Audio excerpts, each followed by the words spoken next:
Hey everyone, how's it going? Pixels here, and welcome to my Evil Dead, the game 1 year review video. This is probably going to be like a podcast format. Obviously, there's going to be a lot of stuff to talk about. I'm actually going to be showing you guys a lot of stuff as well that, I've spoken to the devs about, what they replied to me about, stuff that hasn't really been shown in the community or in public for anyone. I have talked about it a few times in my streams, what devs have told me, but I will actually show you guys some proof. I will obviously scrub out the person's name that sent me the DMs and stuff, because obviously I don't want them to get into trouble or anything like that. But I think it's only fair to you guys to help you understand and to be more transparent to the community as to why, when you're watching me stream, or hearing the frustrations from me, or even my chat or anything like that, it's just a bit to understand why we're so frustrated and to be a lot more transparent and understanding. And I'm sure once all this is uncovered, you guys will be very understanding as well, and you can kind of see how much Saber kind of talk out of their ass and how much they've been lying to us throughout the entire year of this game being out. And like I said, the anniversary was last week. It's a bit weird we didn't get an event, but we're getting an event this week, and it just so happens that the event they're doing for the double soul points, by the way, is actually going to be during the technical test for Texas Chainsaw Massacre. So it's a bit weird, the timing on that. Maybe they think that'll retain some players because they're doing some double XP, but they got to understand that everyone has a PC, and people barely play this game on Steam and anyway, so why does that matter? It's not like Steam users are going to not play Evil Dead the game, all 80 of them or whatever, just to play the technical test for Texas Chainsaw Massacre. Again, it's just a bit weird, but at least we are getting an event. Maybe it's just a bit delayed for them because they don't seem to be particularly fast at doing things like that. But anyways, let's start this 1 year review of Evil Dead the game. So I'm just going to start right from the beginning. Obviously, we're not even going to talk about stuff prior to the game release about the marketing and all that. We all know that was terrible. All the build up, the hype of this game, the game getting delayed for single player missions and all that stuff. I just don't think all that's really worth talking about. That's probably something that's worth talking about in another video entirely about marketing and stuff for the game. But so at launch, I think the game had a really successful launch. Obviously, it sold 500,000 units in 5 days, which, to be honest, I think in the way the game in the modern gaming industry right now, I think that's very, very done, like very well done. 500,000 units in 5 days is quite an achievement for the way games are, and people kind of hesitant to buying games because they Cyberpunk kind of started all this, where games come out, they're in a horrible state, and people just don't want to buy them outright straight away. And it's totally understandable, but yeah, I think they did a really good job there, and it kind of shows the type of niche fan base Evil Dead has, where people will happily just buy the game, and whether it's they don't even know if it's working, they don't know what type of game it is. They say Evil Dead the game, they're like, oh, it's Evil Dead, I must buy it. I want to play as Bruce Campbell, I want to play as Ash, I want to play as Kelly and all the characters from Army of Darkness and stuff. And I think that's kind of, from a business standpoint, it's quite a smart thing to do, because building up to the game, you kind of look at these characters we bring to the game, all from your beloved movies and the TV show of Evil Dead. Everyone's going to be like, oh, I'm buying that straight away. And a lot of people kind of bitched and moaned that it wasn't single player. Of course, they delayed the game for single player missions. But, at launch, the game on Twitch, I know Twitch isn't the best method to kind of show a game's popularity or people playing the game. But, on Twitch, I think it was like nearly 100,000 views. Maybe it's just a little bit less, but it had way more viewers than Dead by Daylight when the game launched. And it was, for me, I thought that was very exciting, and it just kind of got me hyped up for the game going forward, because I was like, oh, finally something might potentially dethrone Dead by Daylight. And if you don't know me, I can't really stand Dead by Daylight anymore. I have nearly 4,000 hours on that game, and I stopped playing it once this game came out. I actually uninstalled it during an Evil Dead live stream. I was like, well, I'm just totally done with that. I really want Evil Dead to kind of just step up to that kind of level, kick it with the big boys, show some competition to Dead by Daylight, and then that'll breed, obviously, some innovation from either, like, each game, and that way they can both learn from each other and become better games than themselves. And unfortunately, that didn't happen for Evil Dead, because it just fell off throughout all the DLCs and stuff that happened, and dev communication, and obviously we'll get into that. So obviously at launch, like I said, it had a good reception. I love streaming the game every day at launch. It was all these new characters you had to like level up, and yeah, I mean, I could sit on stream 5 to 6 hours every day, if not more, obviously playing this game whilst making all the build videos I did. You know, I was just loving it. I was really enjoying making content for the game. I never got burnt out or anything like that. And you know, being a year later into the game, and as much as I've played and streamed it and talking to all you guys, hearing all the frustrations and stuff, it becomes like, you know, I enjoy playing the game and talking to everyone in the chat. But then it gets to around like the 4 or 5 hour mark, and then all of a sudden I'm just like, you know, I'm kind of done with the game for the day. I'll just wait and play it again tomorrow.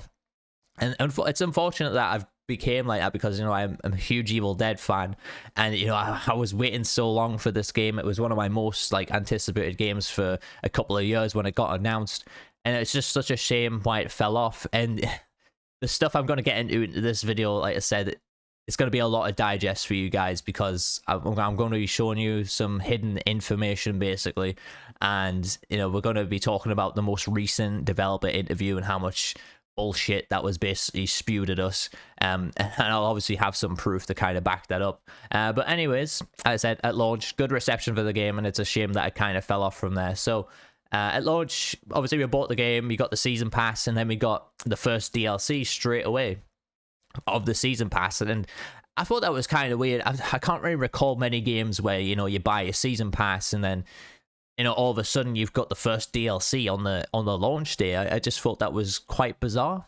I feel like, you know, sometimes when you buy a season pass, you get to unlock like a couple of outfits or something on a game, just to kind of show that you have the season pass exclusivity, but that they never count really as a DLC. But anyways, with the first DLC, if that's what you want to call it, was only, I think it was 7 outfits. So you had obviously Ed Getley, Support Ash, Annie, Scotty, Hunter Ash had an outfit as well. Warlord had an outfit, and did I say Cheryl? Cheryl had an outfit as well. So it's about 7 skins that we got at launch for the first DLC of the season pass, and it wasn't terrible. You know, the outfits are pretty cool. You know, you get the Letterman jacket, you get like the Rambo type of skin for Hunter Ash, and obviously Ed and Scotty. You know, they got some cool outfits too.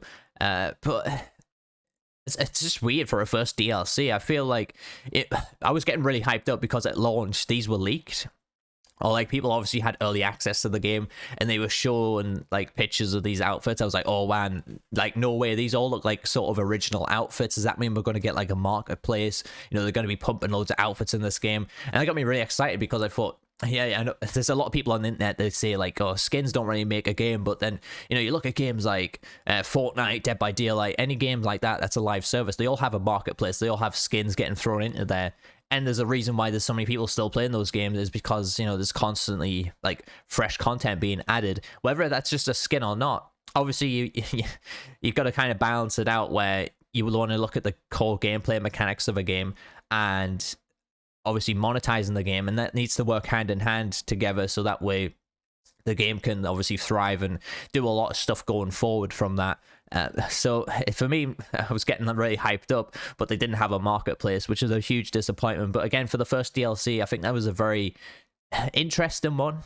I think a lot of people who hear DLC, they probably expect a new character or a new demon, so it's a bit bizarre that a whole DLC was just based on 7 skins. And by the way, I think the next DLC is a lot worse, but we'll get into that. So after the DLC obviously come out, we got the first dev Q&A, and obviously I'm not going to rewatch that, I'm just going to kind of play back in my mind a little bit. I think we all sat and watched this together on my YouTube stream, and we basically just, you know, there was some very weird questions being thrown around. There was a lot of like awkward silences. There was a lot of awkward laughing going on. And it just wasn't well put together at all. I feel like most dev Q&As could almost be like pre-recorded content, you know, get you prior to doing like the video and stuff, get the community to ask some actual questions and then answer them in a video format, or, you know, put that on a live stream or something. It's a bit similar to how Behavior do it. I think at least Behavior do their dev streams and stuff pretty well, and they always have questions and answers prepared.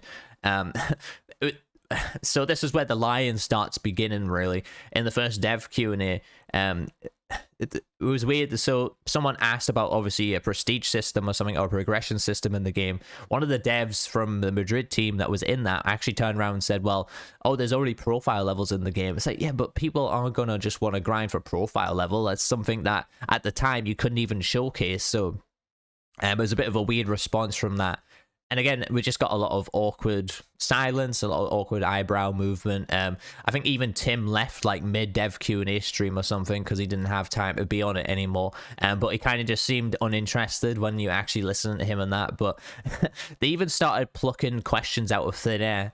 They were like, oh, I think I've seen someone in the chat ask how come there's 4 ashes in the game, and they started to proceed to answer that, and it was just all made up at the end because you know, it was pretty much something that we never actually learned. Like we didn't learn anything from watching that dev Q&A, and it was just a horrible mess.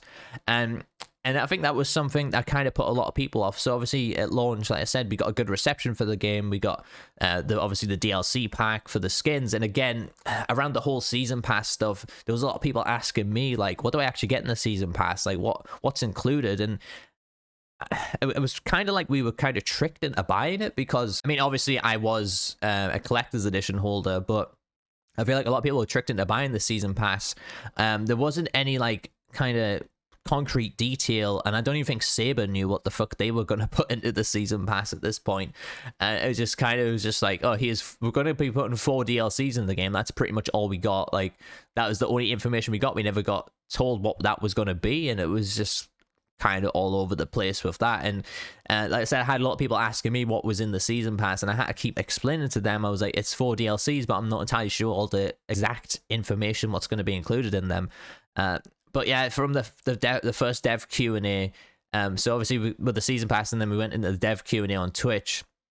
Obviously, they paid Twitch quite a lot of money to be on like the front page of Twitch. Like, oh, look at our shiny new game. We're doing a dev Q&A.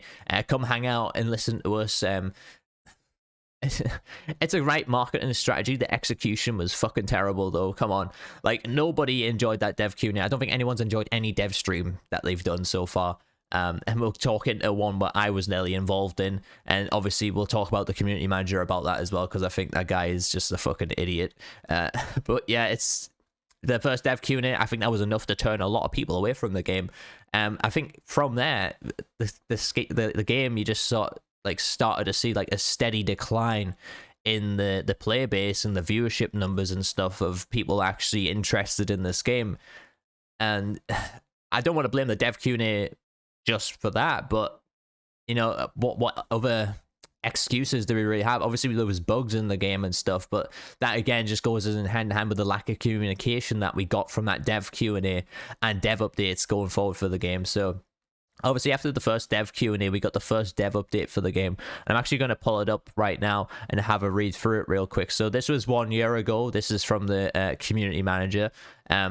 Basically, you know, they talked about spawning far away as demon, you know, when you finish like the objective. Apparently it's a bug. Apparently it was a bug. They did fix it eventually, so at least that they were upfront about that, and they did go ahead and fix that, so you didn't spawn far away as a demon. Ban penalties, they talked about that, anti-cheating, reporting players and stuff. All that stuff wasn't really that interesting. I don't really pay attention to that kind of thing. So this was the best one. Showing support players some leaderboard love. We're evaluating ways to better show how support players contribute in matches on the leaderboard. You all do so much work and it should be better represented. More on this in the future. I mean, I don't know what time it is. I don't know what date it is right now. It's the 24th of May 2023, and this was 1 year ago. Okay, so I'm still waiting for that information. I think we're all waiting for that information. I'm not sure where that's gone. Maybe it's just got lost in translation between Spanish people and English people. I don't know where the fuck what happened with that. But yeah, interesting dev update. Obviously, they did an approach to balancing. We appreciate all the constructive and thoughtful feedback you've been providing about the survivors, demons, and weapon balance. This is an ongoing process, one we'll handle very carefully, deliberate, and we look at actual game data primarily, but also most commonly reported feedback from our feedback portal. So basically they looked like they were balancing stuff on from their side of things, like looking at numbers that way, and it sounds like they didn't want to really gather much community feedback at the time. And that's why it took, I mean, the game still isn't really balanced, but that's probably why back then it took them so long to even sort of get some numbers adjustment like correct. And it's a bit weird because going back before the game come out, obviously Tim Willits did an interview with I think it was Laughing, that you can find on YouTube somewhere. The guy obviously talked about balancing or something going forward with the game, and Tim turned around and said, well, everything is done on the back-end server, so as a player base, or the players won't be required to actually do an update for the game.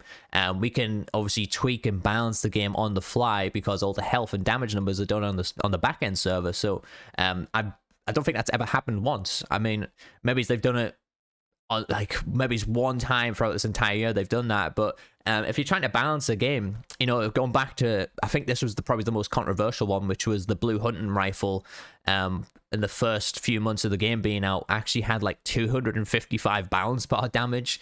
It was extremely broken. Like one shot would stun almost like a boss unit, and that didn't get patched, I believe, for about 6 weeks, or if not longer. And if that's the case, that they could have adjusted stuff on the back-end server, why was it waiting that long to do that?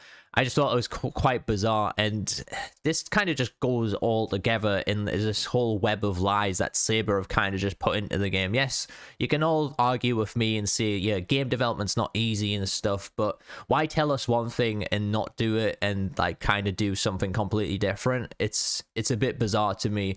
But yeah, that was obviously from the first dev update. They added volume options, you know, being too grating or anxiety inducing for players when you get like the possessions or the jump scares from the demon. Persistent lobbies. Again, this is kind of stuff like, this is basic shit that should have been in the game from launch. We didn't used to have persistent lobbies. You have to keep reinviting your teammates to the game, and like over and over, after every game end, you had to reinvite your whole team, and it totally sucked. And they didn't even talk about aim assist. I think not aim assist, sorry, sensitivity options for your on controller. I remember I had to play on full ramp speed on my Xbox Elite controller because there was no sensitivity options when the game first come out. And I think I think it was nearly the Castle Kandar update before they actually added that. It might even been a bit later than that. I remember it taking quite a long time for them to add some sensitivity options, but this is like basic generic shit that should be in a video game. And for a game that was delayed, I think 2 times, how come that like never happened? I thought that was quite bizarre, honestly. That is the stuff that you should have in the game from launch, and it's very confusing why it wasn't actually added. So they obviously talked about Army of Darkness map coming, but you know, it's when will you be adding new characters, maps, weapons, etc. to the game? And then they talked about Army of Darkness map coming again. What else am I getting in the season pass? Again, they said season pass owners will get the classic bundles of the outfits, which is available now. Also, 3 upcoming DLC packs feature new characters, outfits, and more. Again, when they talk about that featuring new characters and outfits and more, there is not a single DLC pack in the season pass that we ever got more of, unless they want to highlight more as being fucking screamers. And I'm pretty sure the screamers came with the missions, and anyways, they weren't even part of the DLC packs. So yeah, I'm scratching my head on that one literally, because I'm not sure what that more section was, because literally the DLC packs were literally just new characters and outfits. It's quite weird. This was the very interesting one as well, part of this dev update. Why don't you release an actual detailed roadmap with dates and stuff? We understand that players would like to see a detailed and specific roadmap of DLC, especially our Season Pass 1 owners. We have not announced a roadmap for specific DLC content because we are still finalizing and fine-tuning content plans as we go. So that kind of explained a lot of the development of this game, you know, keeping it as a sort of games as service, or a live service game if you want to call it that.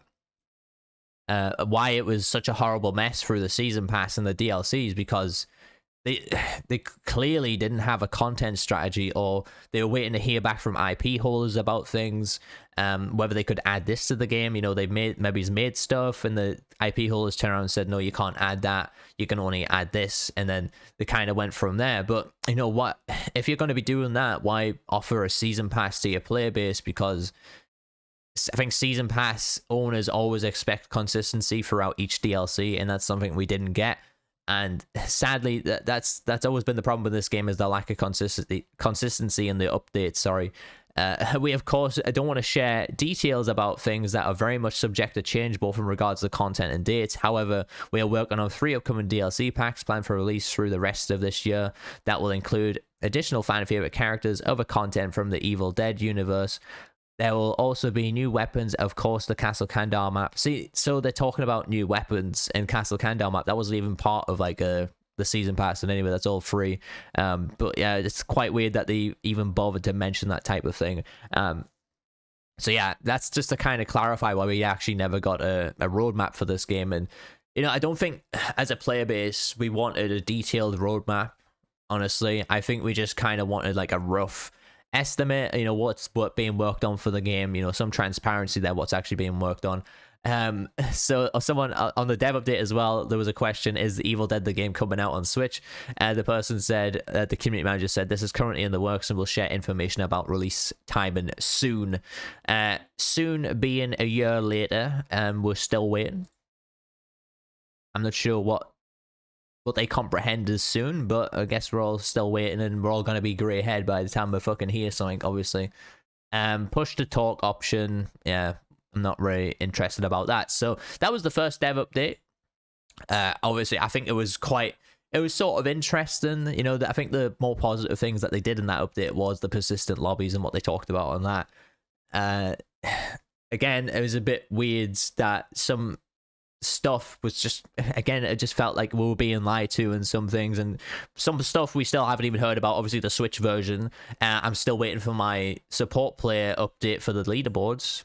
I don't know what's going on there, but yeah, again, it's just, you know, going from, so this is like pretty much the launch of the game in the first month. That's so, you know, recapping the DLC we got there, the dev Q&A, and then the dev update. It was just all the fucking shambles, let's be honest, and this is why the game has been on a steady decline since it come out, honestly. I'm gonna move on to talking about the second DLC, which was Castle Kandar, and you're gonna love this one because, you know, remember the first DLC where we got 7 skins? Well, this one we only got 3 outfits. How amazing is that? So we got an outfit for Lord Arthur, we got an outfit for Henry, and then we got an outfit for Necromancer, and that was the DLC pack. And funny enough, for the season pass, that was it for Demon. You know, them 2 outfits there that you got in the first DLC and the second DLC. So Demon players, I feel bad for you. I would have been extremely pissed off if that was me playing Demon. I had to wait, you know, nearly, I don't know how many months before I got a new outfit for my demons. But still, it's just not good enough. You know, the consistency wasn't there again. Going from 7 outfits, and we were like, oh wow, we're going to get a lot of stuff, to only 3 outfits, and they kind of just wanted to sort of sugarcoat the season pass a bit because, you know, they added a new map, they added some new weapons. Fair enough, you know, that's free content, but it's not part of the season pass. People paid money for the season pass. We expect some consistency in the DLC. And, you know, going from 7 outfits to 3 outfits, that's just fucking terrible. And I'm sorry, Saber, but that is not a way you do a season pass, and that is a way to piss your entire fan base and player base off on any game. So I think a lot of people didn't actually look into that a lot, but for me personally, that's something that pisses me off to this day, that I kind of felt a bit ripped off on the season pass side of things. But yeah, moving forward, the second dev stream, oh god, I think this was, yeah, this is the one that looked like it was being streamed from a fucking toaster oven or something, because it was so pixelated. Nobody could actually see it. Like, I don't know. I don't know if Hinky or whoever the fuck it was doing the dev stream at the time. I don't know if his PC is made out of fucking grated cheese or something, but it was so pixelated and terrible. Like, we could barely see what was actually happening in the game. And it wasn't a question of bitrate or anything. Like, everyone was having this issue watching the stream. It was so choppy and jumpy. You know, the server was really bad they were running on. And again, going back from the first dev Q&A stream to another second dev showcase stream, that's 2 streams there that are just totally flopped, trying to showcase and market the game.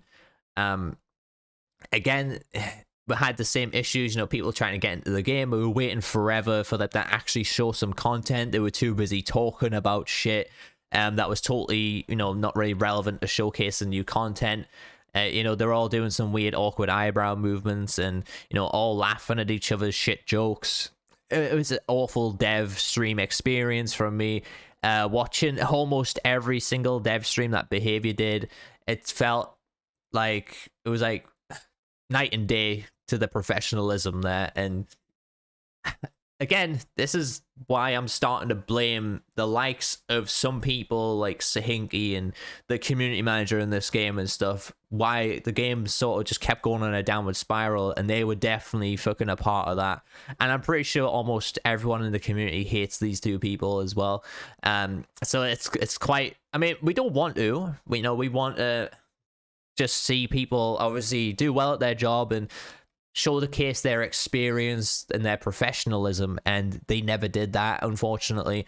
And I think as a community, we all just started to hate these people and just didn't want to hear what they had to say anymore. So yeah, that was the second dev stream. Yes, we got a look at the new map finally. But there was actually, there's a few things around that about Castle Kandar, Splatter Royale and stuff we'll talk about later in the video, from what the dev told me. But I will say about that DLC though, the Castle Kandar DLC, is that the map was made, and the dev told me that the marketing team didn't know how to show it to us, and that like the map was made almost a month before before it got released into the game. So it come out in July, and I think the map was made like, I would say mid-June, like late June or something. So the marketing team was really struggling to actually devise a way to showcase it to us, which I thought was, again, incompetent, unprofessional, inexperienced. I don't know, there's just a mountain of words there that you could kind of list of Saber's marketing for this game there. So the second dev update, I'm going to pull that up real quick. We're just going to quickly go through that as well. So this was 10 months ago, I believe. Demons feel nerfed. We're actively looking at ways to improve several areas of balancing for demons in our next patch. I'm not entirely sure, I can't remember what that was, but it was nice to probably see that they were changing the. I think it was something to address the possession problems that Demon was having. So Demon with possession felt quite strong at launch, I think it was. So I think it was more like the basic unit possession spam on Henrietta. They sort of changed that a bit on Demon, and then they said demons feel nerfed, and that's been the case for months now, where I mean, I won't say Demon is necessarily massively weak, but I know if I hop on the game with a team that I'm more likely going to win the game as Survivor, unless it's an Elagos, where Elagos is just a ridiculous demon at the book phase, and it's almost a guaranteed loss at this point against an Elagos at Necronomicon phase. But most other demons I can pretty much win against with a team without even giving it a second thought. Like, when I'm on stream, I'm not 100% concentrating on the game. I'm always reading the chat, and it kind of just becomes like autopilot for me when I'm playing Evil Dead, where I don't really have to pay too much attention to it. There is games where I do have to pay attention, I won't read the chat so much, but I do agree that demons, even back then and now, like, there hasn't been a massive amount of improvement to them, unless you're playing obviously the likes of Baal or Plaguebringer. But demons like Necromancer and Warlord have really fell off on the demon meta, if you want to call it that, and people don't really pick them that much anymore because of just how weak they are. And there was a time where Warlord and Necromancer were like the best demons in the game. So it just goes to show what the hell they've just kind of been changing the balance in terms of adding new demons rather than the balancing for fixing the current demons in the game. And it just, like, Necromancer, I think from most updates, just kept getting nerfed and nerfed over and over again, and made changes to him at the point where he's just kind of been useless. But the next one was like too many vehicles. They talked about removing vehicles from the game. Objective spawns. I think the objective spawns was a nice one because there was times where the objectives could almost touch each other. So the dagger and the pages could almost touch each other. It was pretty crazy back then, but they actually made it so then it was like 100 meters apart minimum, and the demon also spawned at the next objective, which I thought was much better. To be honest, with objective spawns and split capping, I think split capping should have been removed from the game at some point as well, just to kind of balance things out a bit. Item drop exploit, obviously they fixed that. Extended queues, they talked about the improving matchmaking, merging servers with West and East Coast players. And then they talked about the progression and prestige. So this was actually a really positive dev update. Going through it all, They obviously talked about their anti-cheat. Again, someone asked about, well, in the dev update, they said, what else am I getting in the new Season Pass? And Season Pass owners get the Classic Bundle, Army of Darkness Bundle outfits, which are available now. Also, 2 upcoming DLC packs featuring new characters, outfits, and more. And again, I'm still waiting to see what this more is, because it was nothing. It was just new characters and outfits. Like, don't bullshit us and stop blowing smoke about our ass about your Season Pass, basically. I just think it's kind of ridiculous that happened, honestly. Yeah, so that just shows they never had a content strategy for the Season Pass. When is the next DLC coming out? I think this was the Mia DLC back then. Actually, we'll have news for you about this very soon. Keep an eye on our socials. So soon, TM. Again, from the dev update. Like I said, it wasn't a bad dev update. It was kind of something totally different to what we first got in the first set of like developer stuff, around the first DLC and the second DLC, I guess. And then this was just after the second DLC. This was started moving forward with like the 2013 content, and talking about the prestige system and all that good stuff. And like I said, it was very positive dev update. It kind of got us all excited that, oh, they're actually going to be working on stuff we've been asked for. That's really good. But I think the execution again was very poor for the stuff that we asked for. Obviously, demon bounce and extended queue times were really bad back then. Waiting forever to get a game it just sucked.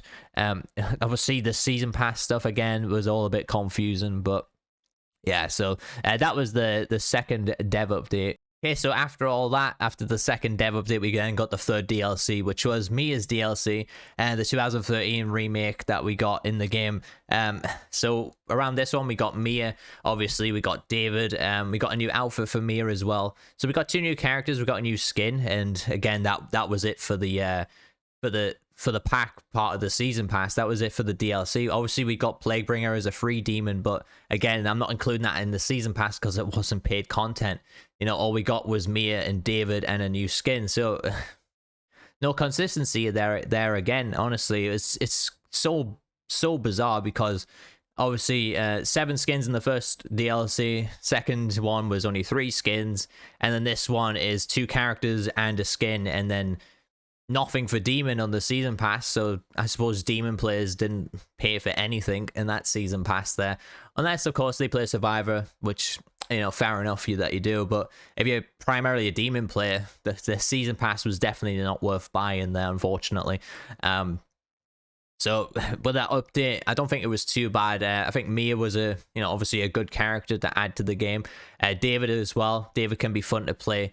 Mia's second outfit or alternate outfit was really cool as well that they added, and they were actually one of the people I spoke to were actually surprised that they managed to get that in the game, because ready for the DLC, because apparently that was meant to be coming later on down the line. So I guess they pushed that to make that cosmetic happen as well, which was, I suppose, like a positive thing from there. And like I said, with the last dev update and then that DLC happening, again, wasn't a terrible DLC. I suppose that's something you kind of expect from a DLC with a Season Pass, where you're getting some new characters and you're getting an outfit. To be honest, I think it should have been 2 characters, an outfit for each character, and something new for Demon, other than Plaguebringer being like not part of the Season Pass but free content. So it would have been nice to, if you bought that DLC pack, to maybe get an alternate skin or something for Demon players there. Just to keep up, obviously adding something for Demon in each DLC pack.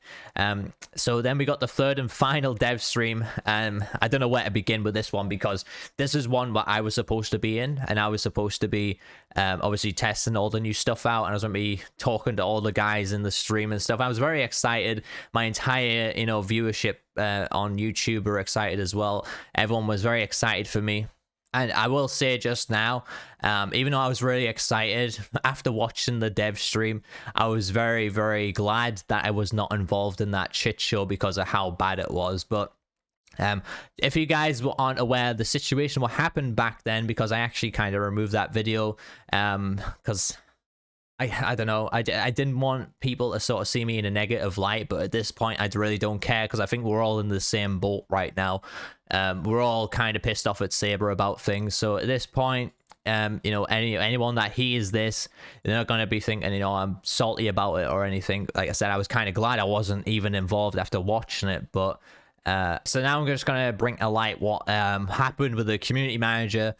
So back before the Mia DLC come out, the community manager come into my stream. He was like, "Oh, hey Pixels, how's everyone doing in the chat and stuff?" This is the first time and only time they ever come in my stream, by the way. So you know, I was just being nice to them. We talked on Discord a bit.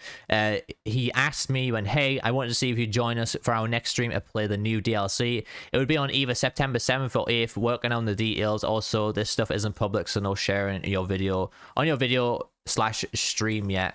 So I was like, all right, that's fine. Obviously I didn't tell them the release date for the, I didn't tell anyone the release date for the DLC or anything. I went, yeah, for sure. Just let me know when I have the game on PC. So if I need to play on there, that's fine. And they said PC would be easier. I even joined a super secret Saber Discord that nobody spoke in, by the way. I'm not sure what was going on in that Discord. It was a bit weird.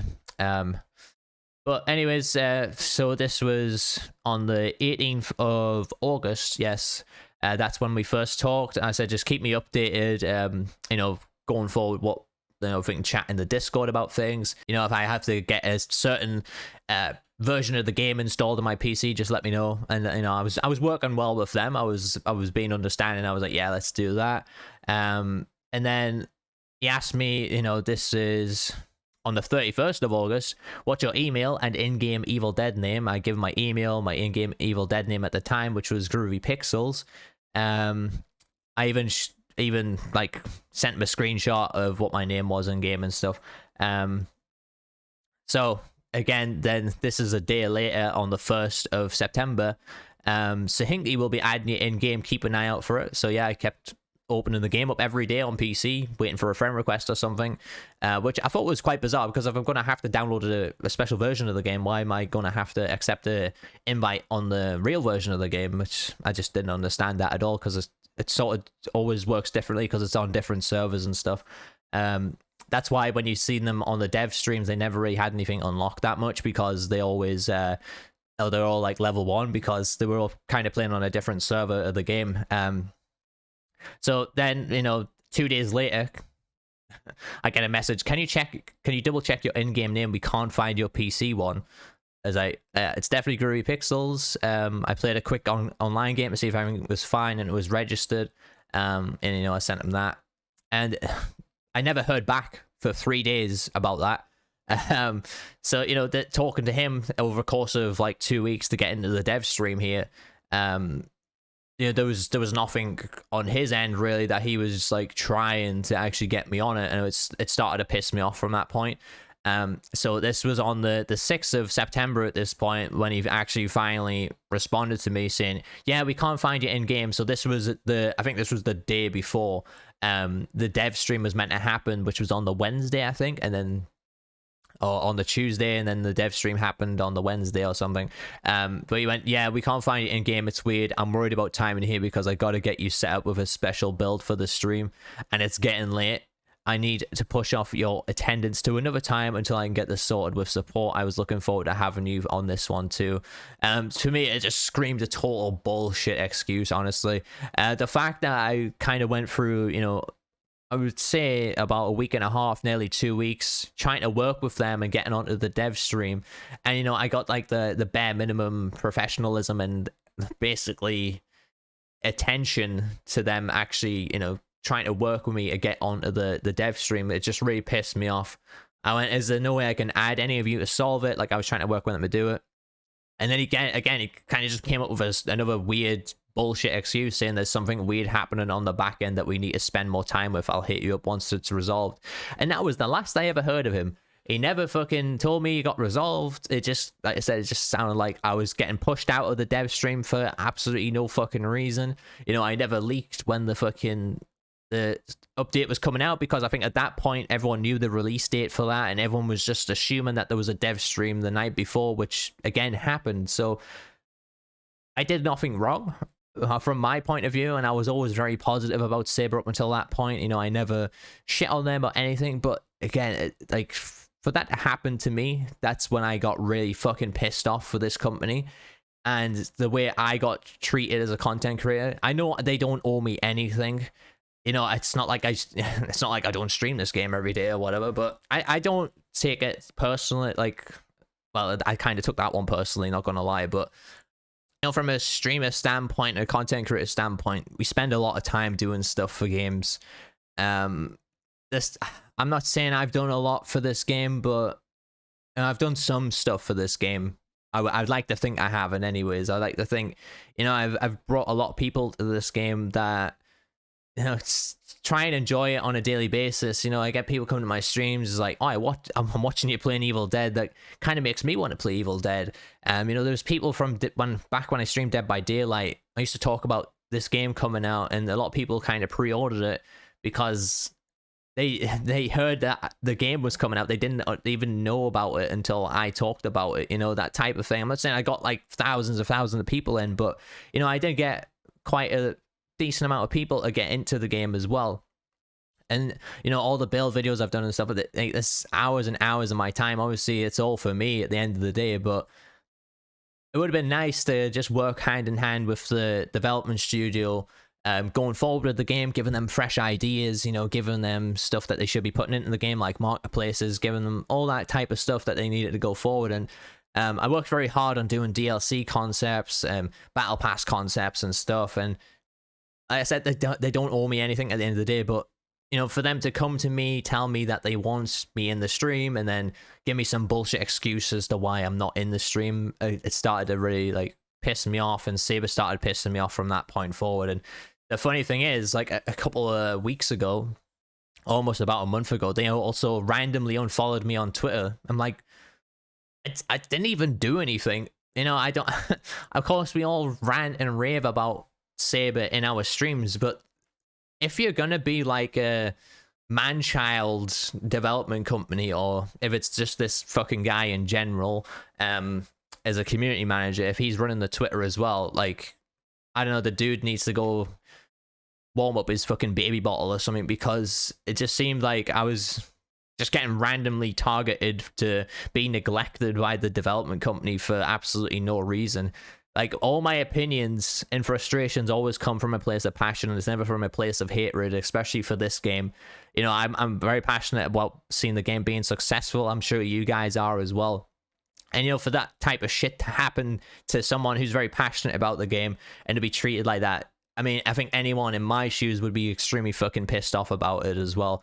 And so from there on forward, I just started doing my own thing. I just stopped paying attention to what Saber was doing. I was just like, well, you know what? I'm going to focus on my channel. I'm going to do my own fucking DLC showcases. And, you know, my DLC showcases, they're going to be in amazing quality and, you know, 1440p. People can watch it on their TVs and, you know, almost... you know, 4K fucking quality, almost, not quite there yet. I was like, yeah, people can just enjoy the experience of me and you know, an actual fan of the franchise, enjoying the game, enjoying the new update, and that's what I set out to focus on, and I put all that shit behind me with those. But I mean, like I said, if anyone was in my shoes, I'm sure anyone would understand why you would be royally pissed off at what happened there. Especially when you put so many hours and being so passionate about the game and being nothing but respectful to the development studio, and to be treated like that, I thought was very unprofessional, incompetent, as I said in my video about that back then. I just thought it was a big piss take. But anyways, after that dev stream, if you want to say, I think that was the final dev stream. I don't think we ever got one after that. I'm not surprised either, because of how bad it was. Like I said, I was glad I was not a part of it in the end, because I think it was almost an hour and a half, 2 hours before we actually got to see any gameplay. And then they started promoting other games within the stream as well. They started running adverts for fucking Dakar Racing and then Space Marine or something. And I was just like, this is an Evil Dead showcase stream. Why the fuck are we getting adverts for another game that we don't give a shit about? And then obviously Sahinki and Cal, the community manager. But just to shed light on why I thought it was such bullshit about what was happening with me, I was literally watching Sahinki add people on within the game on the stream as well. So I was just like, well, that's kind of suspect to me. And if I'm not gonna lie, that it was very suspect. The fact that he was adding people on the fly in the game, but then they couldn't. To me, it sounded like they just didn't want me there, and they should just tell me, just say, oh, we don't want you on the stream anymore. I'm like, all right, fine, I'll go do my own thing. Fuck you guys. I couldn't care. It's the way they went about it is a bit like snakish. But yeah, I just obviously wanted to shed light why I thought it was bullshit when I was watching them live literally add people, and they said they couldn't add me beforehand. And they were just adding people randomly on the fly. It was a bit bizarre, honestly. But yeah, they, obviously they always do this tiki mug fucking giveaway. That's why we called Sahinki the tiki mug merchant around here. So they did all that. Obviously Cal was on there, who is the community manager. They don't work cohesively, them two. They're very like I said, it just screams man-child when you watch them. They just, I don't know, they kind of rub me the wrong way, I guess, if that's the right term. Like, watching them both, they just felt very awkward, and it was just kind of, the whole streams was awkward, and I can see why that was the final dev stream, honestly. So moving on, we got the third dev update after that, which was, so not long after the 2013 DLC. I don't think anything else happened between. I don't think we got a dev update with that. I think the dev update came after the next DLC, which is the Halloween one. So we'll talk about the Halloween update first, and then we'll talk about the dev update after that, which was something about matchmaking, which came after like the prestige system and the free to play stuff. So obviously, for the fourth and final DLC of the season pass, we got it was around Halloween time, and unfortunately, we never got any. I mean, we got one Halloween outfit, but I think it was a horror game. We were all expecting an event, and it was kind of really disappointing to see that we never got a Halloween event. Obviously, we got a Halloween skin for Army of Darkness Ash, and then we got Blacksmith added as well. So, how many skins was added? So there was 2 outfits for Army of Darkness Ash. Henry the Red got 2 outfits in that update as well, I believe, and Lord Arthur got an outfit. So that was 6 skins and another character. So, recapping the season pass, I'm not going to go through it all again, but what we talked about earlier in the video, again, there's just no consistency there. But that was the 4th and final DLC of the season pass, and season pass as a whole, I think it was, looking at it, I think it was fucking terrible. Let's be honest. I don't think that was worth, what was it, £20 for me? $25 for you guys if you're in the States or something like that. Definitely not worth it. Obviously, they kind of underpriced their content, which is fine for them, but for the entirety of the season pass, it just didn't feel right at all.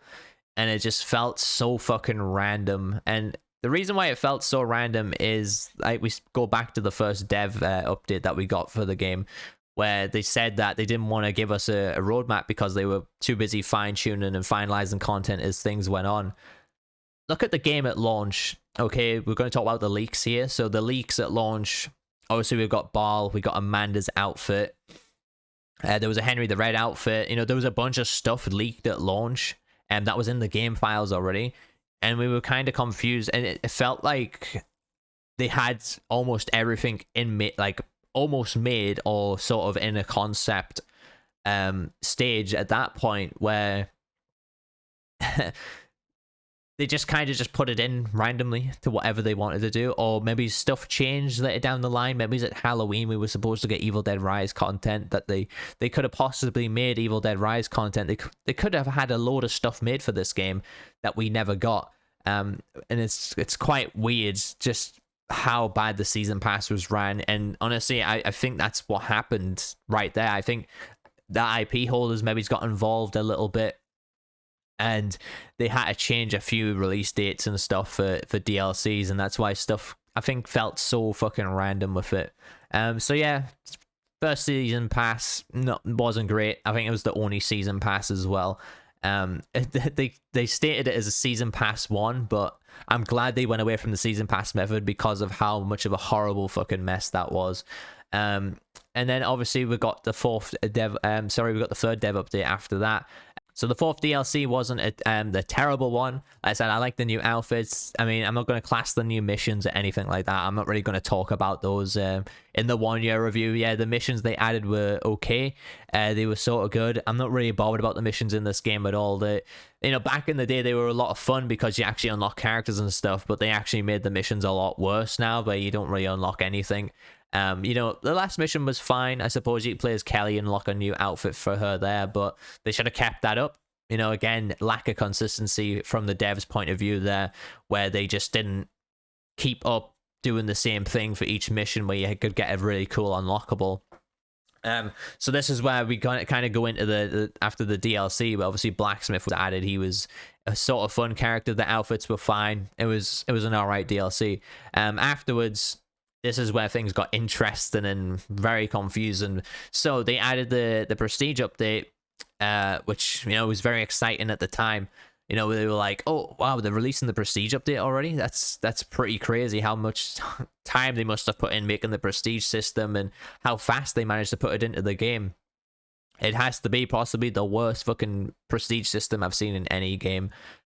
I've talked and rant about it in another video. You guys know how bad it is. You don't want to really listen to me and hear how bad it is again.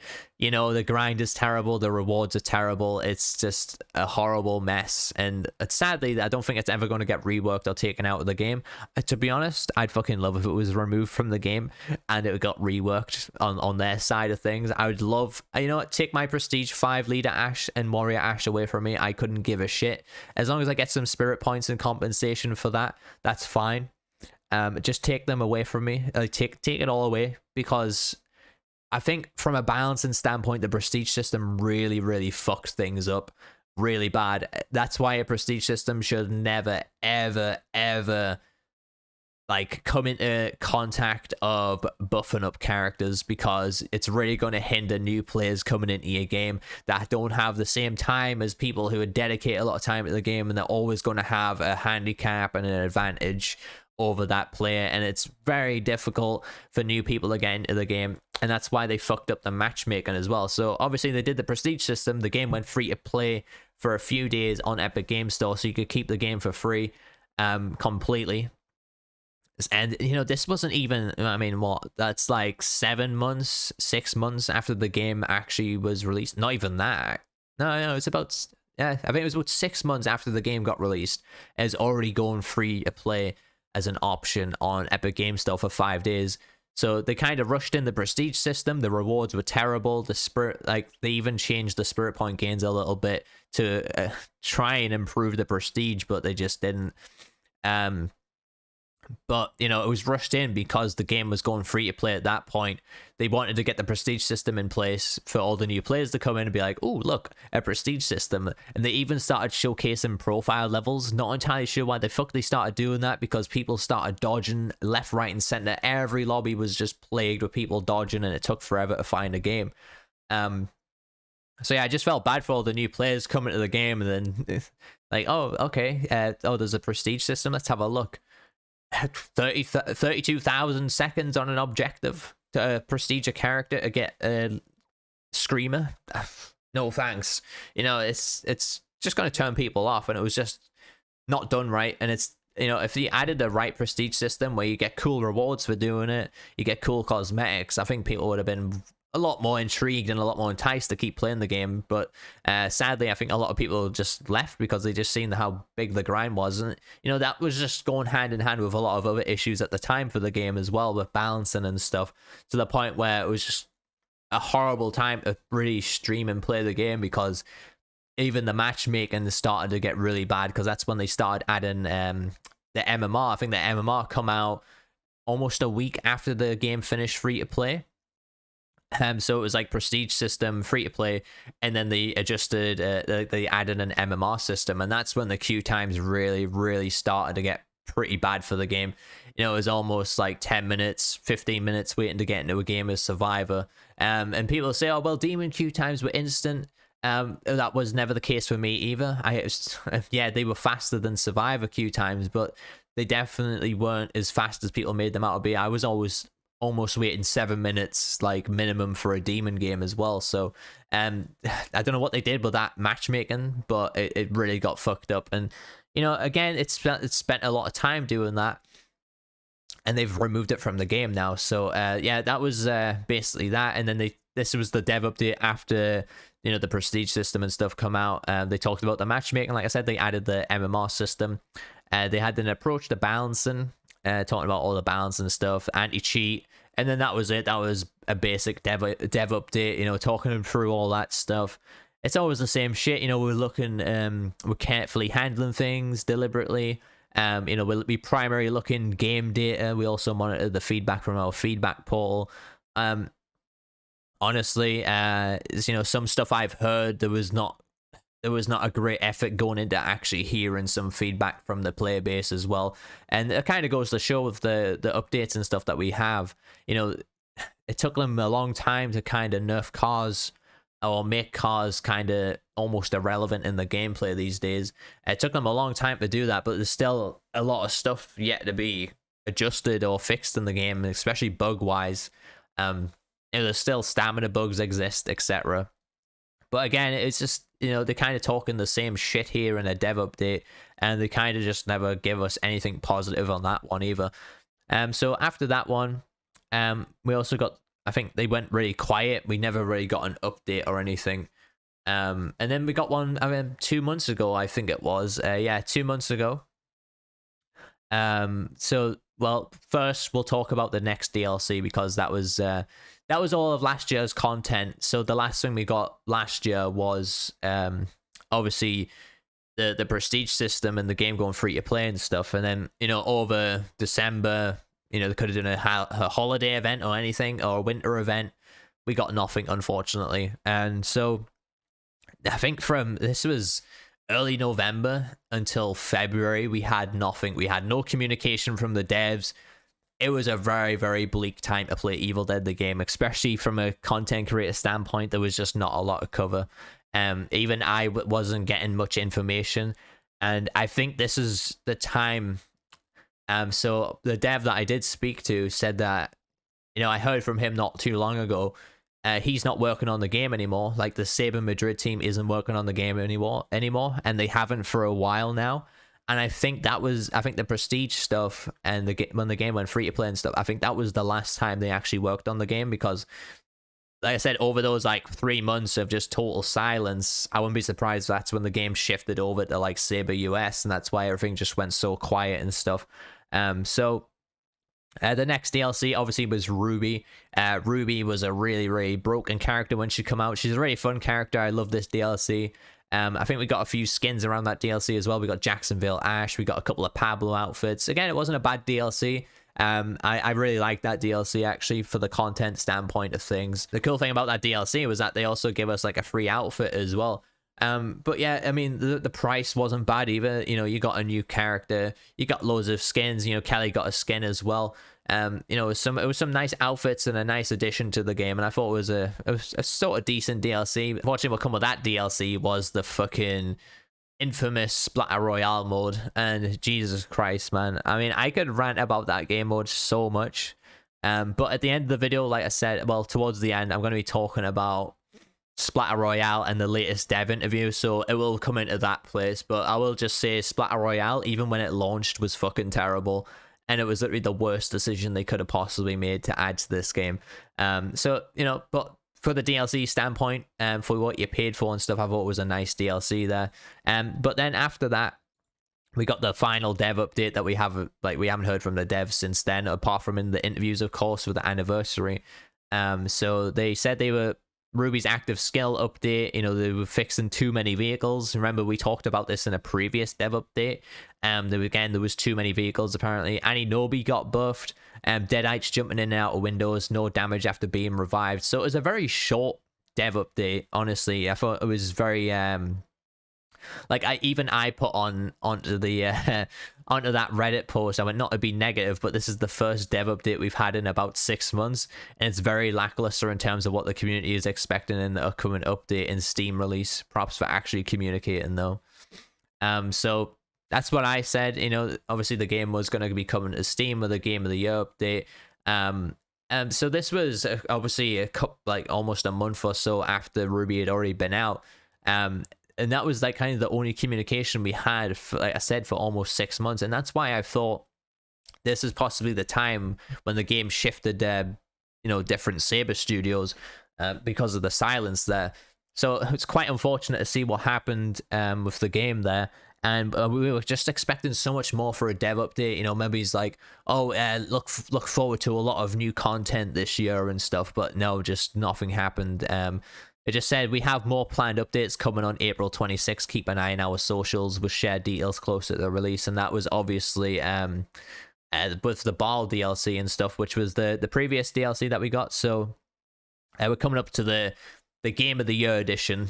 Game of the Year edition. Okay, so I'm not sure where this game won Game of the Year. I'm totally baffled. I think even every single player that played this game asked where the fuck did you get that title from? Game of the Year edition.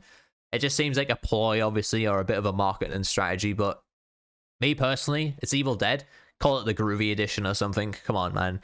Like, just include every DLC up till this point. Yeah, very nice that they did that. It was, priced relatively nicely as well. It came with a new DLC, obviously Who's Your Daddy DLC, which was Ball and Brock added to the game.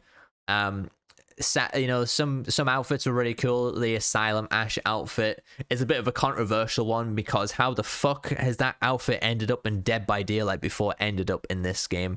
I thought that was totally bizarre.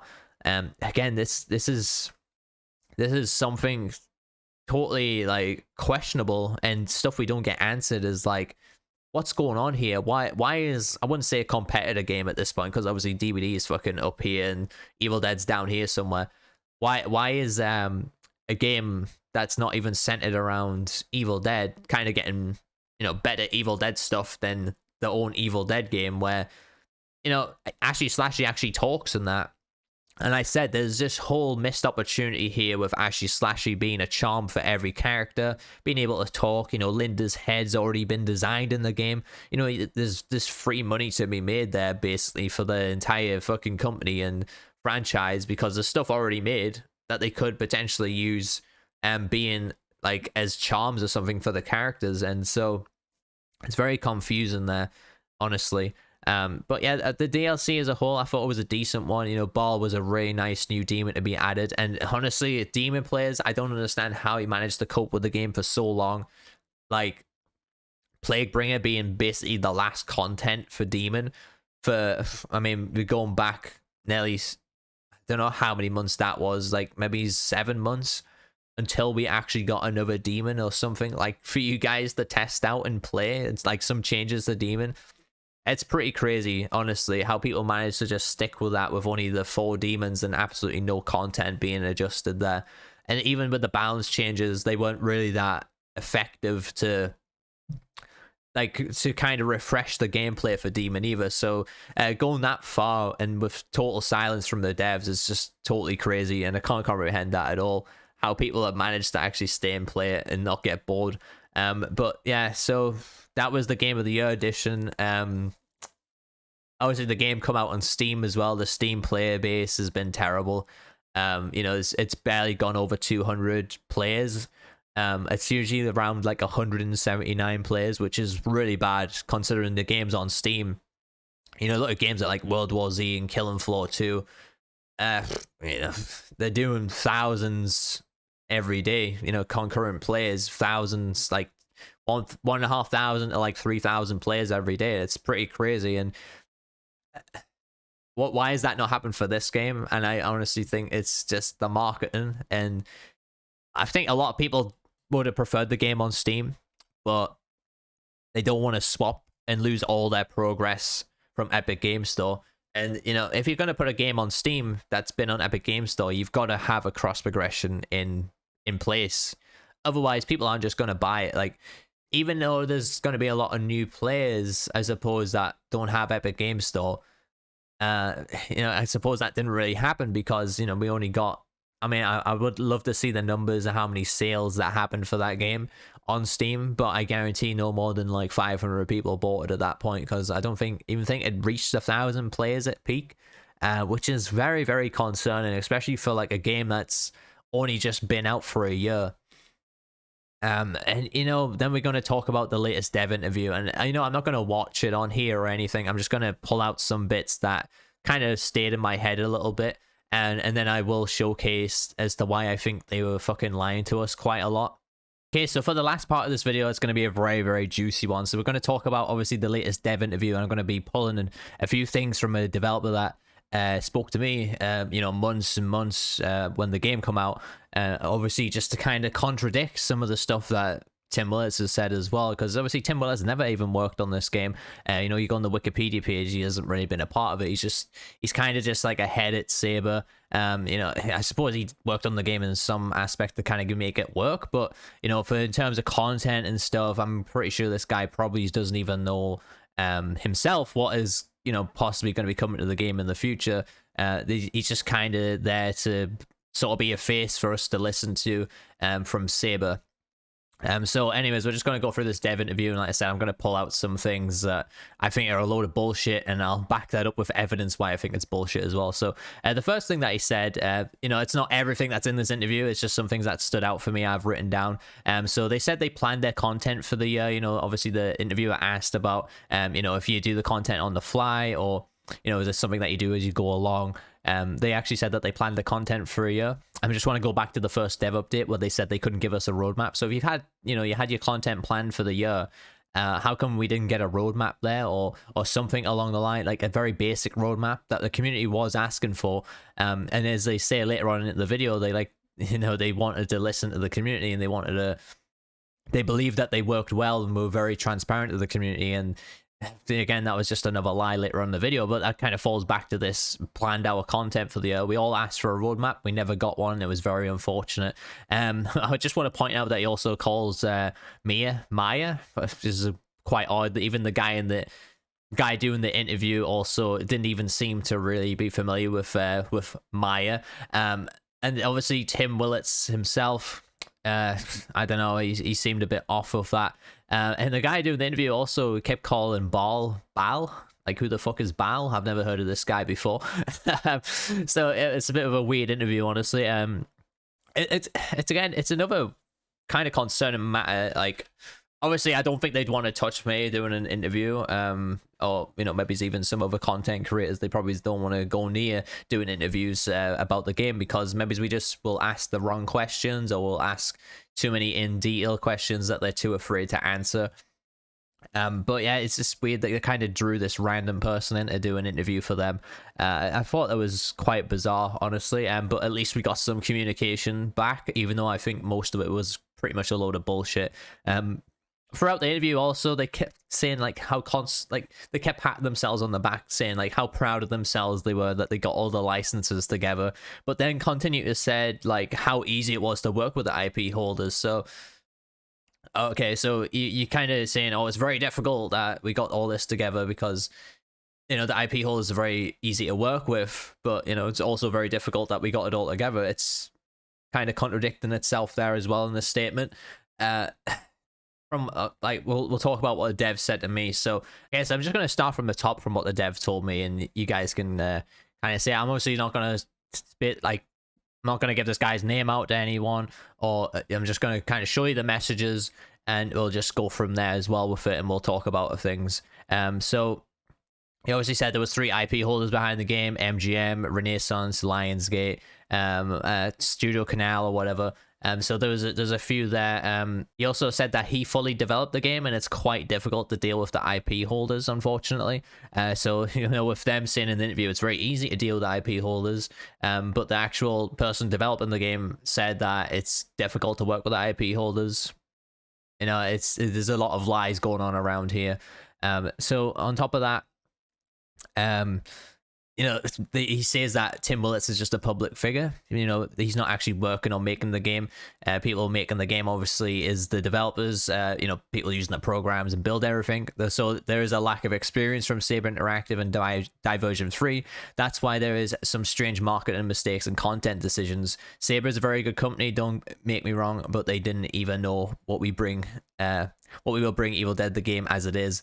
Obviously he's Spanish, so his English isn't very good, but, you know, driving from that, it's it's sort of explaining a lot of problems with the game, honestly. And the stuff that gets shed light on from Tim Willits and people in the interview saying like, oh yeah, the IP holders, they're fantastic to work with. This guy's telling me a totally different story, and he's an actual developer working on the game, and how much issues he's had actually trying to get stuff into the game himself, trying to argue things with the IP holders as well. He also said, give me an example of like how well their studio was designed compared to the rest of the Saber group. So basically he said that there is no other studio in the group able to make cross-platform patches, removing exploits of the game in a couple of days.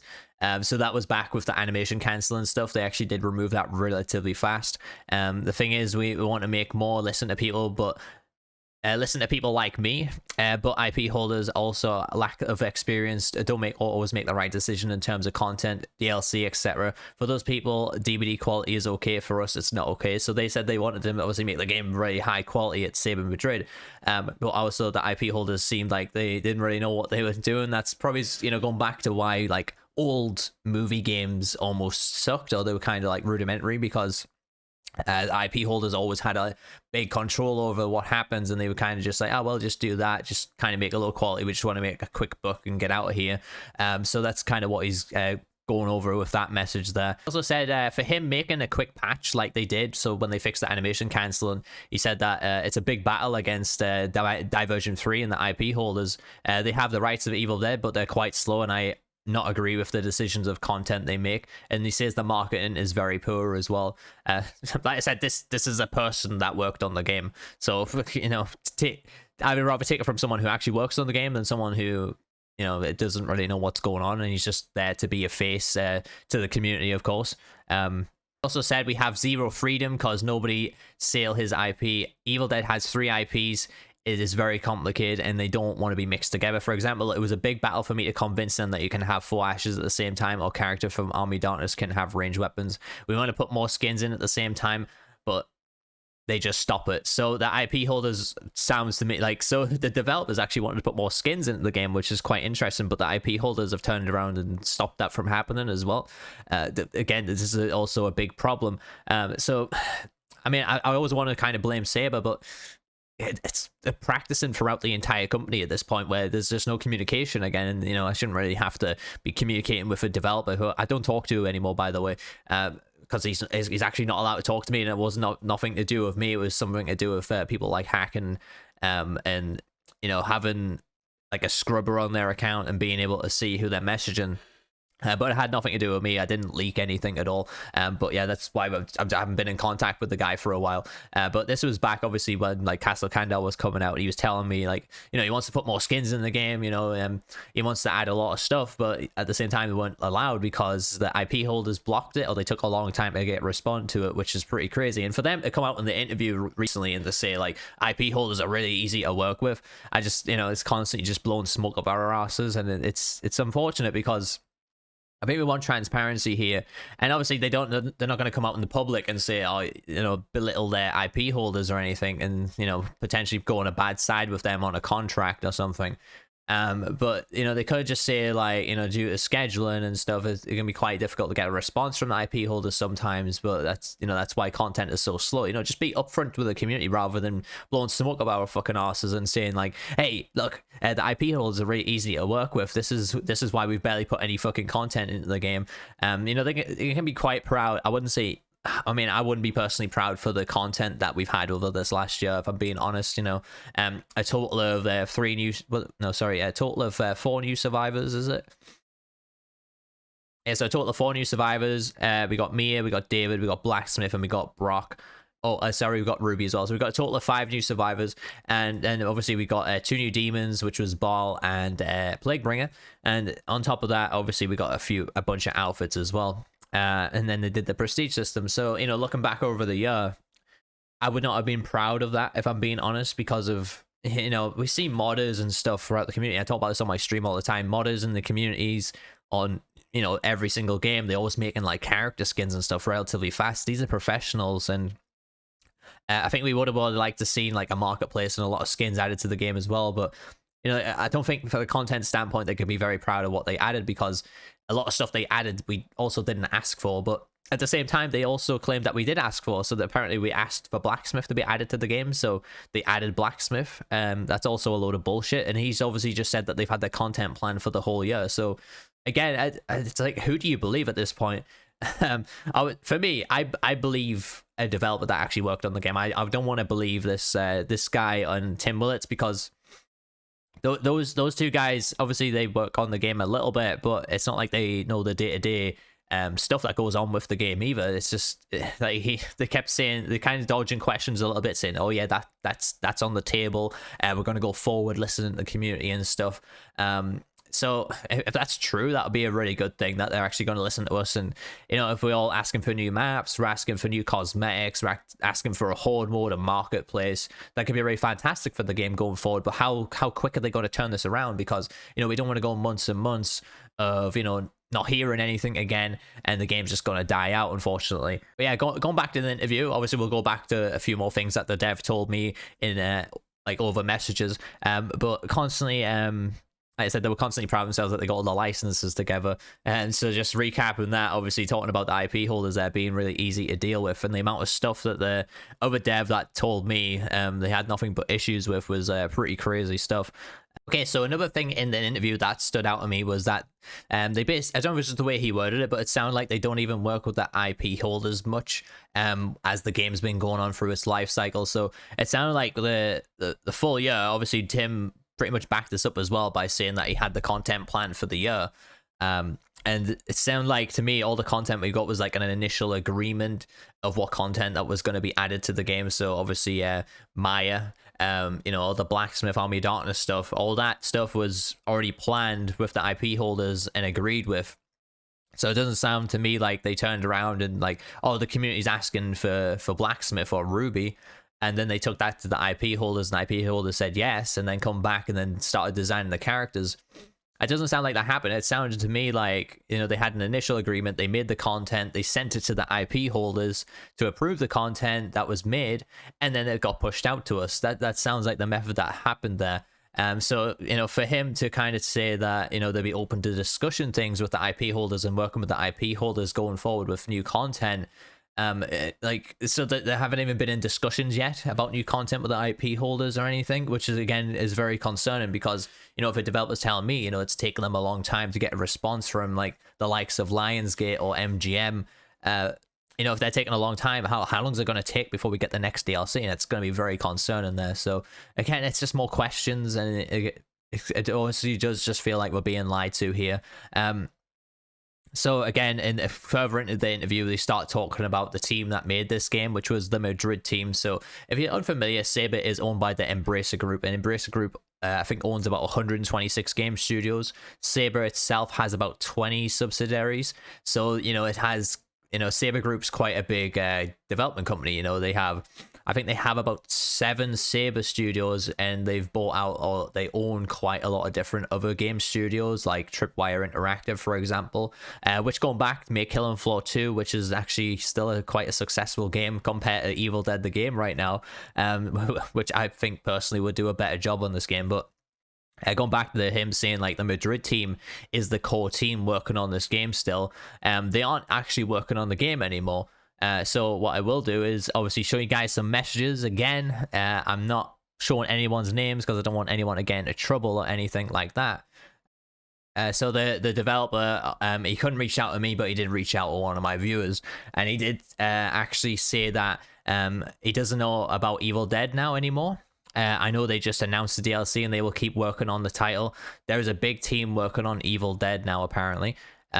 But my viewer asked why he doesn't talk to me anymore, and he said I was about to put his he was actually going to put my logo inside of the game. There's like an Easter egg, but they got a big intrusion from public chats, so they stopped everything and sent all the project to the USA. We actually don't have the project now, so it's in Madrid, they don't have the fucking project. So that is the developer telling me he's working on something new. He's not actually working, or he's telling my viewer that he's working on something new, and he's not actually able to even work on the game anymore, because it all got, you know, there was a lot of stuff that's obviously went on behind the scenes. It just sounds like a horrible mess, and so Saber US have kind of taken the reins over. But what he did say, which was a positive thing, is that they set the game up to kind of make content really easily as well. adding skins and stuff like that. So hopefully, going forward, that's a positive thing that we can look forward to. But he did say there is a big team working on Evil Dead. However, Evil Dead might not be their only project. They might be working on multiple things. But like I said, Tim, again, is not being upfront with us. He's again being a liar, saying the Madrid team's the core team on this. They're obviously not working on the game anymore. And, going back to what I said, there was that kind of silence between just after, like, the Halloween update come out and the prestige system and stuff. There was like there was just a total silence throughout the entire few months there. And that's why I think the game project shifted over to the USA studio for Saber. So, like I said, the original team is not working on this game anymore by the looks of it, which is very, very unfortunate. And honestly, I think talking to this dev, I think he really tried his best to make the game what it was. And it was quite unfortunate to see that the game got taken away from them. And obviously, a lot of stuff can get lost in translation with them being Spanish developers, but they did a really, really good job setting this game up for success. And I think now it's up to Saber US to really come out and make the game flourish even more. And it's just a shame that the devs have to keep lying to us. Obviously, maybe they just don't want to shine light on this in public, but I feel like someone's got to. I feel like someone's got to kind of call them on their bullshit and say, look, this is not true. We're just getting smoke blown up our asses here. We're getting totally lied to here. That they're not working on the team. Like, why could he not have just said that? I wouldn't say that was a negative thing, really, saying like, Saber Madrid were the core development team on this game, but they've moved on to a new project, and us at Saber US are now working and making sure the game can strive going forward or something. Like, I think like that would be a more appropriate response than lying to the entire player base, saying like, it sounds to me like Tim maybe even doesn't know that it's been fucking shifted over to the USA team.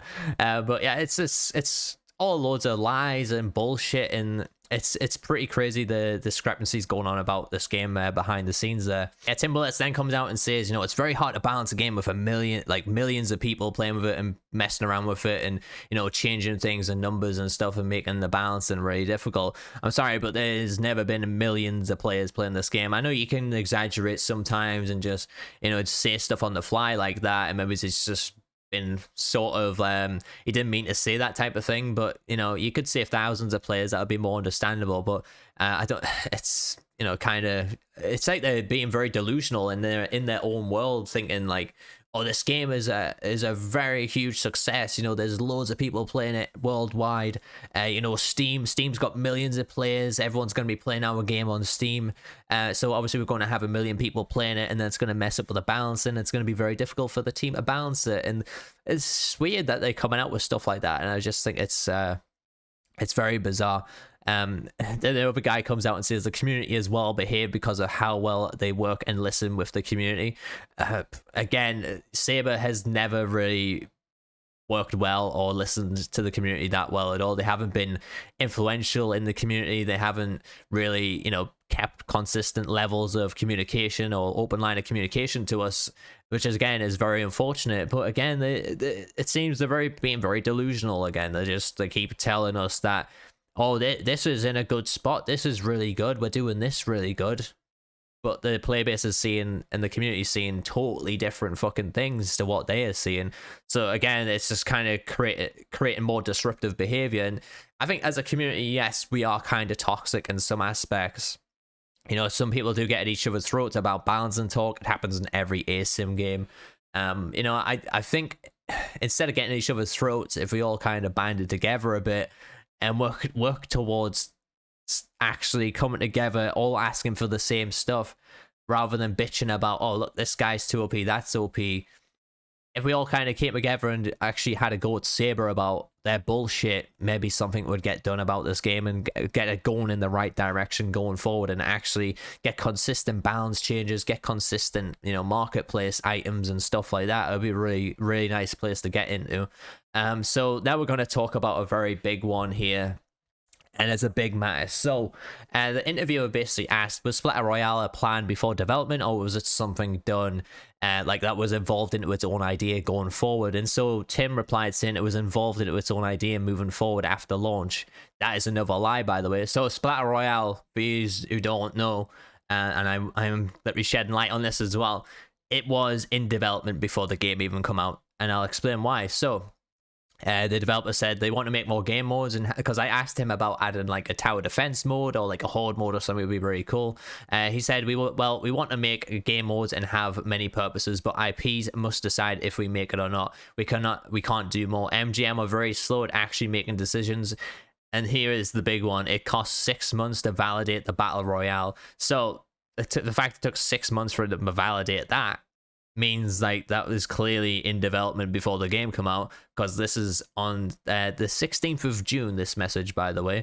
They had to approve Deadite versions of the survivors, and all Deadite units, more than 50 outfits, basically being in the battle royale there as well. So again, it's pretty crazy. And then he talked about, you know, they changed the combat a bit, like so originally when the game came out, the combat wasn't as fast, and he changed the combat system to be a bit more faster, and he said even that cost him months of negotiations. So again, you know, talking to this guy, he is saying everything they're trying to add is basically just a massive pain in the arse to listen to the IP holders, which going forward is kind of scary for this game, because if it's took them this long, you know, months to negotiate some combat changes and months to add in a new game mode, the problem here is how long are we going to be waiting for the next DLC? And again, we're just being lied to about a bunch of stuff from Tim Willits and the other guy in the interview, which is Craig or something that he's called. And it, you know, Splatter Royale was fucking terrible. At the time, I was quite excited to the developer when he said they were adding a battle royale mode. I was like, oh, that's interesting. It'd be really cool, you know, having some teammates there. But from me, I was seeing the bigger picture where if they added a battle royale, you know, they were going to start doing battle passes and marketplace stuff and items like that, and the game was just going to be like a really self-sustaining ecosystem of adding like content and being able to just upgrade and buy new items and stuff. And I thought it was going to be really, really interesting, but you know, it was kind of just rushed out. I would say it became a bare minimum type of thing, and unfortunately it was only like a solo experience. And as Tim hinted, he said that the best way, the reason anyone really is playing Splatter Royale is to introduce you to the game itself. And if I'm being honest with myself, if I was picking up Evil Dead the game, I would be not wanting to play a battle royale. Or if I wanted to learn the game, I'm better off going into doing solo versus AI or survivor versus AI and doing the actual tutorials designed in the game as well, and playing for all the missions before I hop into the ASIM mode.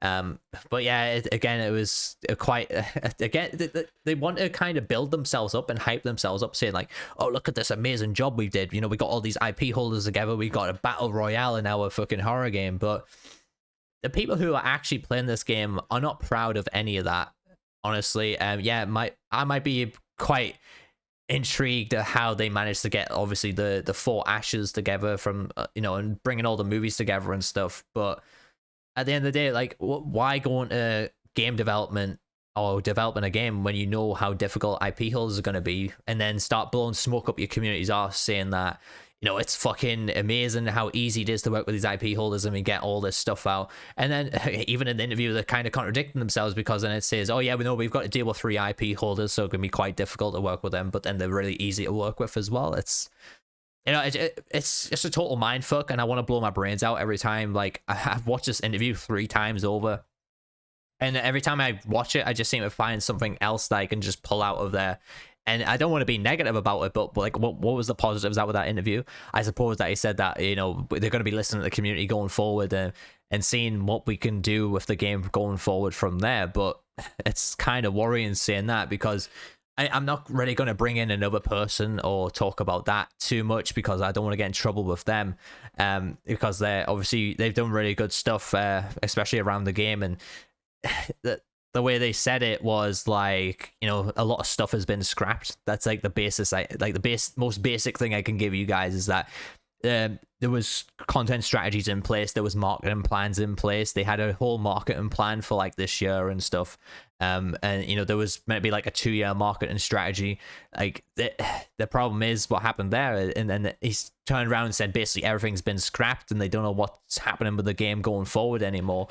And again, it's just all kind of concerning, and this is why I just don't believe anything that happens in these interviews. And you know, I think it's very cruel to be dishonest and kind of giving your player base a bit of hope that you are going to continue to do the game going forward, but they're kind of tiptoeing around it where they're saying like potentially there might be some content, but we'll have to wait and see. And it's just that's always been the case with this game, where it's always like more information soon, or we'll have to wait and see what happens here. It's kind of ridiculous. But for another video, what I will do is I will go through like pretty much all these messages that I got from another dev, because at this point I don't care anymore. There was a time where I'd actually care about kind of staying under the radar with this, keep communicating with the development team in the back end. I never leaked any of this before.